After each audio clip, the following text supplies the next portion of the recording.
여러분 안녕하십니까? 강남 향린 성서학당 바울교회 출발 23번째 강좌 바울의 옥중 생활에 대해서 말씀드리겠습니다. 먼저 마지막을 각오한 예루살렘 행에 대해서 말씀드리겠습니다. 바울은 세계 각처에 흩어진 교회들로부터 예루살렘 교회를 돕기 위한 헌금을 모집하여 예루살렘을 방문합니다. 그의 예루살렘 행은 마치 예수가 그의 마지막 삶을 예루살렘 행으로 마감한 것과 같이 그의 생애의 마지막 장이 될지도 모른다는 비장함이 스며 있습니다. 이미 그는 루스드라에서 유대인들에 의해서 돌판매를 맞아서 죽다가 살아나기도 했습니다. 그렇듯이 유대인들은 바울을 유대교 신앙을 변절시킨 위험 인물로 보았습니다. 바울이 율법을 경시한다는 점, 그리고 할례를 비롯한 유대인 관습을 버리라고 한다는 점, 이런 것들이 유대인들이 바울을 변절자로 여기게 되는 이유였습니다.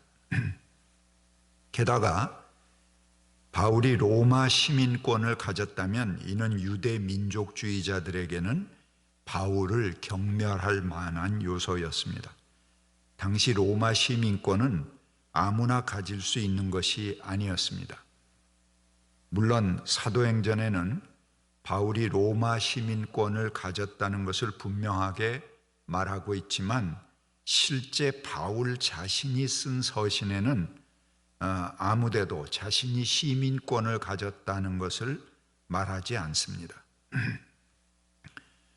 시민권이 있었다면 바울이 40에서 하나를 감한 매를 여러 번 맞았다고 그랬는데 그 매를 맞을 필요가 없지요. 또 모진 고문을 당할 이유도 없습니다. 사도행전도 시민권을 가졌다고는 말하지만 시민권자가 면제받을 수 있는 태형을 바울은 그냥 잠자코 겪습니다. 예루살렘에 가서 체포된 다음에도 그렇게 하지요. 이런 이유들로서 실제로 바울이 로마의 시민권을 가진 것인지는 의문으로 생각하기도 합니다. 하지만 바울은 율법으로부터 자유한 복음을 전하는 게 그의 신념이었고 그의 새로운 그런 종교관이었습니다. 그렇기 때문에 그렇지 않아도 유대인들의 미움을 사는 요소이기에 최대한 로마의 시민권자라는 특권을 숨기고 드러내지 않으려고 노력한 것으로 보입니다. 남들은 다 따고 싶어서 안달이 난 시민권이지만 바울에게는 오히려 그것이 그 걸림돌로 여겨졌던 것이죠. 그래서 자기의 가진 모든 것을 똥으로 여겼다 하는 말도 아마 그런 것과 관련이 되어 있지 않나 싶습니다.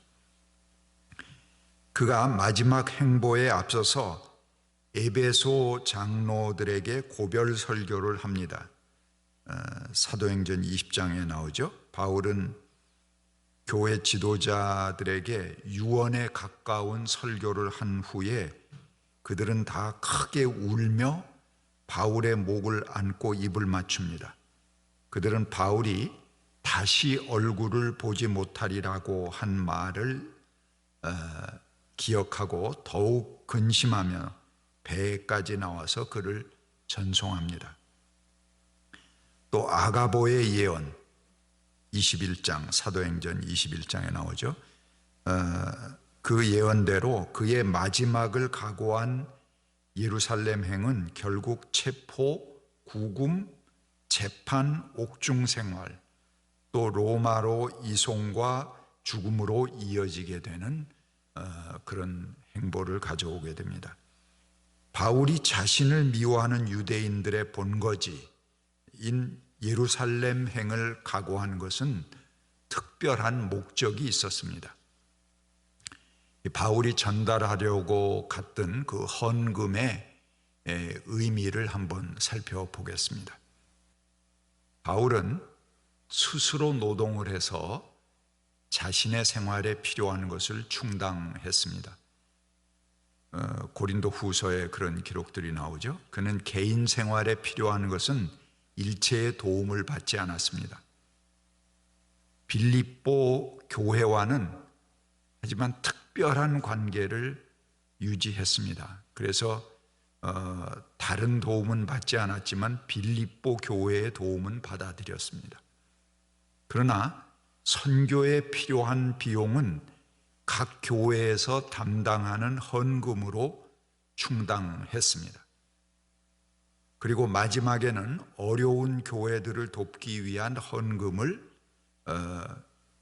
헌금으로 이 성격을 발전시키게 됩니다. 특히 예루살렘 교회를 위한 헌금을 모아서 예루살렘 교회로 전달하기 위해서 바울이 직접 가게 됩니다. 예루살렘으로 가는 그 여행을 결국 마지막으로 바울은 거기서 체포당하게 됩니다. 바울이 예루살렘 교회를 돕기 위한 헌금한 것에 대해서 횡령의 의혹을 제기하는 사람들도 있었습니다. 바울은 말합니다. 고린도후서 12장 16절부터 17절입니다. 나는 여러분에게 짐된 일이 없습니다. 그런데 어떤 사람들은 내가 간교한 속임수로 여러분을 사로잡았다고 합니다. 내가 여러분에게로 보낸 사람들 가운데 어느 누구를 시켜서 여러분을 착취한 일이 있습니까? 또 사도행전 24장 16절부터 17절입니다. 그러므로 나도 언제나 하나님과 사람들 앞에서 거리낌 없는 양심을 가지려고 힘쓰고 있습니다. 나는 내 민족에게 구제금을 전달하고 하나님께 제물을 바치려고 여러 해 만에 고국으로 돌아왔습니다. 또 고린도후서 8장 20절부터 이렇게 말합니다. 우리가 맡아서 봉사하고 있는 이 많은 헌금을 두고 아무도 우리를 비난하지 못하게 하려고 우리는 조심합니다. 우리는 주님 앞에서뿐만 아니라 사람들 앞에서도 좋은 일을 바르게 하려고 합니다. 이 천하의 바울도 이 헌금을 띄어먹는다 아마 이런 그 횡령 의혹을 한 사람들이 있었던 것 같습니다. 그래서 특별히 거기에 대해서 조심하고 이런 오해들에 대해서 바울이 답변하려고 애를 쓰고 있습니다. 근데 이 바울이 한 헌금은 여러 가지 의미를 가지고 있습니다. 첫 번째는 종말론의 의미입니다. 이사야서는 마지막 때의 모든 민족이 예루살렘으로 와서 하나님을 섬기고 성전세를 바치게 될 것을 말합니다. 이사야 60장에 그렇게 말하고 있죠. 그러니까는 유대인들에게 있어서는 이 예루살렘 교회, 예루살렘을 위해서 헌금한다는 것은 특별한 의미를 갖는 것입니다. 단지 돈의 도움을 받는다는 것을 넘어서는 의미를 가지고 있는 거죠. 두 번째는 목적 그대로 자선의 의미입니다. 당시 예루살렘은 때마침 대기근으로 어려움을 겪고 있었습니다. 그런 예루살렘 교회를 위해서, 유대인들을 위해서 바울은 이방 교회들을 중심으로 많은 헌금을 모았습니다. 그리고 로마와의 대결이 점점 격해지면서 제국의 체제에서 점점 더 소외당하고 어려움을 겪는 유대인들을, 예루살렘 교회의 형제 자매들을 도와서 평형을 이루어야겠다 하는 그런 생각으로 바울은 이 헌금을 모아가게 됩니다. 고린도후서 8장 13절부터 이렇게 말합니다. 나는 다른 사람들을 편안하게 하고 그 대신에 여러분을 괴롭게 하려는 것이 아니라 평형을 이루려 합니다. 지금 여러분의 넉넉한 살림이 그들의 궁핍을 채워주면 그들의 살림이 넉넉해질 때에는 그들이 여러분의 궁핍을 채워줄 수도 있을 것입니다. 그리하여 평형을 이루는 것입니다.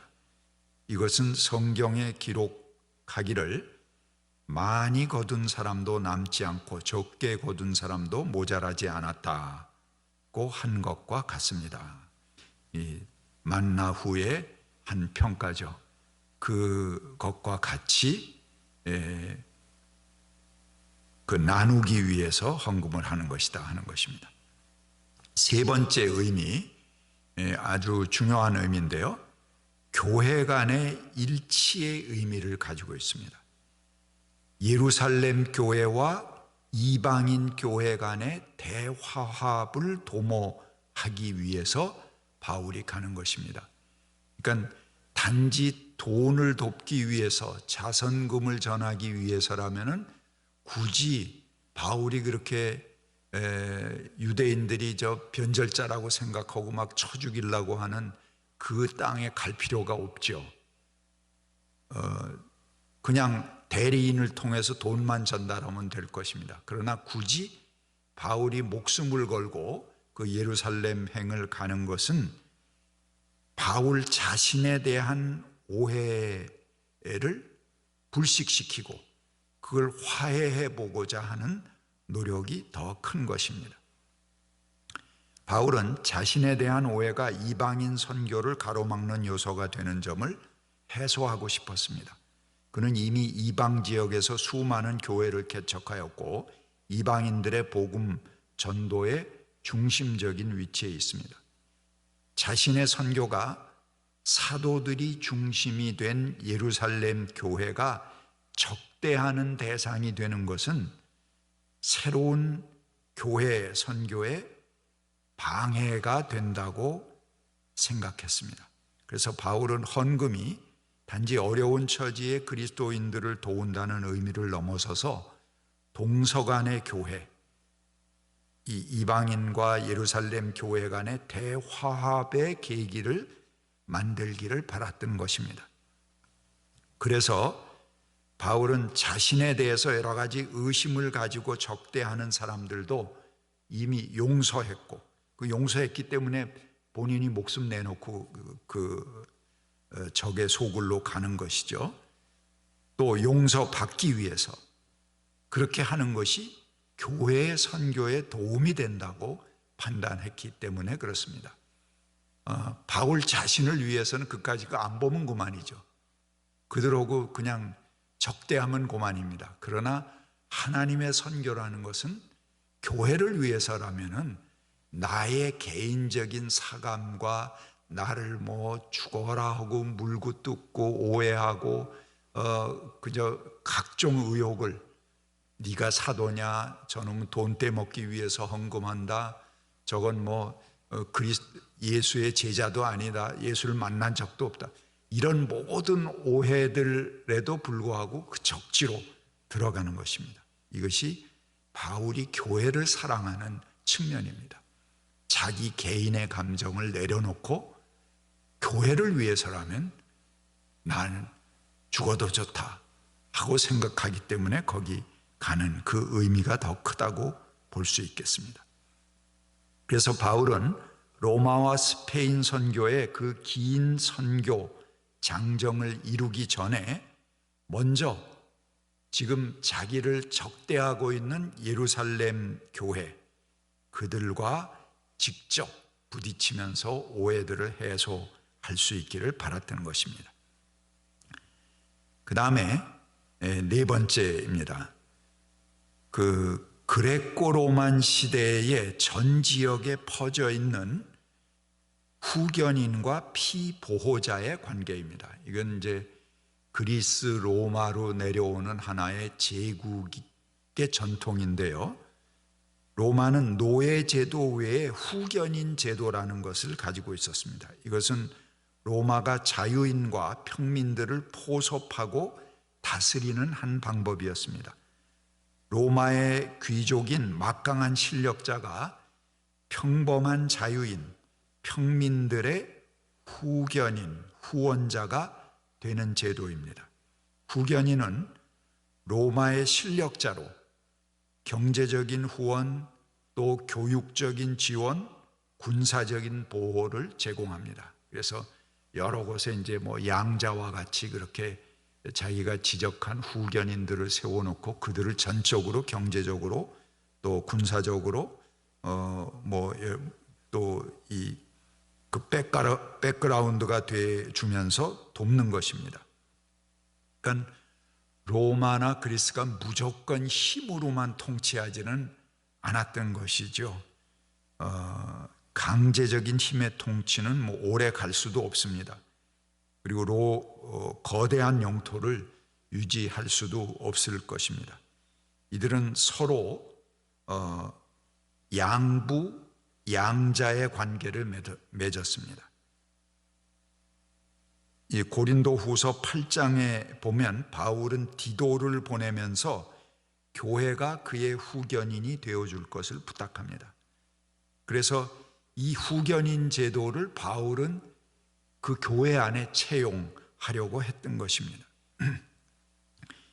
또 예수의 제자들도 예수께서 나중에 지상의 왕이 되어서 자신들의 후견인이 되어주기를 청탁하기도 했습니다. 뭐 야고보, 요한이 한 자리씩 부탁하고 그런 것들이 다 그런 제도를 이용한 것입니다.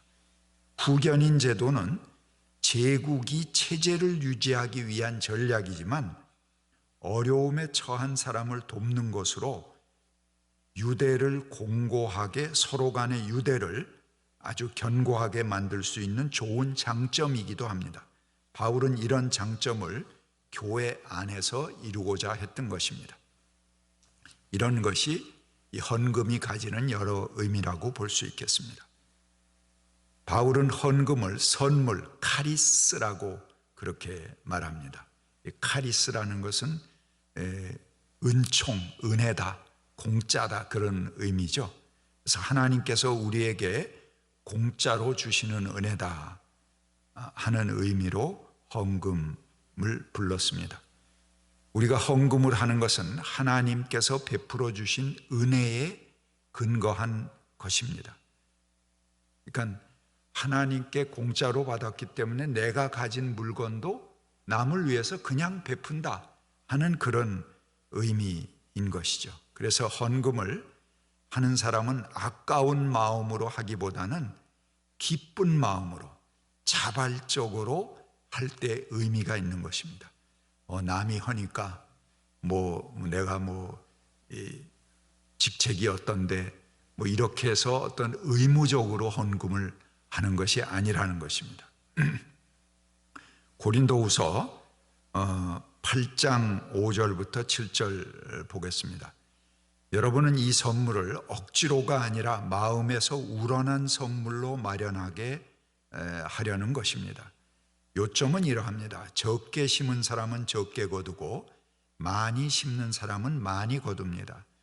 각자 그 마음에 정한 대로 해야 하고 아까워하면서 내거나 마지 못해서 하는 일이 없어야 합니다. 하나님께서는 기쁜 마음으로 내는 사람을 사랑하십니다. 액수가 얼마가 되든지 정말 기쁜 마음으로 하는 헌금을 사랑하신다는 것입니다. 또 그 취지대로 기쁘게 다른 사람들에게 따지지 않고 도와주는 것이 헌금의 본래 목적이라고 하겠습니다. 바울은 헌금을 모으는 과정에서 오해도 사고 어려움도 있었습니다. 하지만 그렇게 모은 헌금을 예루살렘 교회 교우들이 어떻게 받아들일까 하는 것이 가장 큰 바울의 염려였습니다. 바울은 그 헌금이 그들에게 기쁜 선물이 되기를 기도했습니다. 로마서 15장 30절부터 이렇게 바울은 말합니다. 형제자매 여러분, 내가 우리 주 예수 그리스도를 힘입어 그리고 성령의 사랑을 힘입어서 여러분에게 부탁합니다. 나도 기도합니다만 여러분도 나를 위하여 하나님께 열심으로 기도해 주십시오. 내가 유대에 있는 믿지 않는 자들에게서 화를 입지 않도록, 그리고 또 예루살렘으로 가져가는 구제금이 그곳 성도들에게 기쁜 선물이 되도록 기도해 주십시오. 이렇게 말하고 있습니다. 다양한 목적을 가지고 단지 돈을 전달하기 위해서가 아니고 바울은 이 예루살렘 행을 감행한 것을 알 수 있습니다. 감사합니다.